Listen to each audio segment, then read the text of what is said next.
Hi, welcome back to my channel. In this video, we are going to see how to clear the trash on our Xiaomi phone or Mi phone.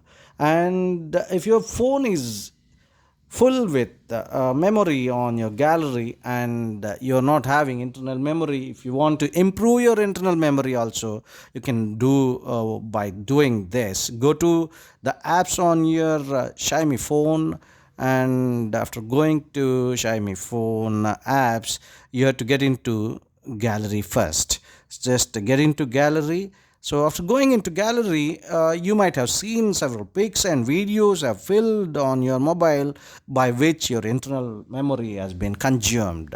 And time and again, you will be deleting all these things, whatever the unwanted messages or videos and pics for that matter, you'll be just sending by deleting to somewhere, so which gets into the trash or bin on your gallery itself.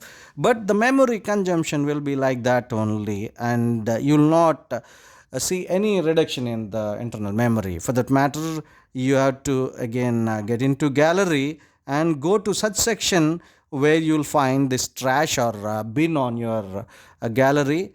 Just clear off these things so that you'll have more internal memory on your Xiaomi phone. Just delete all those unwanted and already deleted from the gallery section, which will be there in the trash or bin. Empty it. That's all. That will definitely improve your internal memory on your Mi phone. Thank you so much for watching. See you in the next one. Till then, bye bye. Subscribe the channel.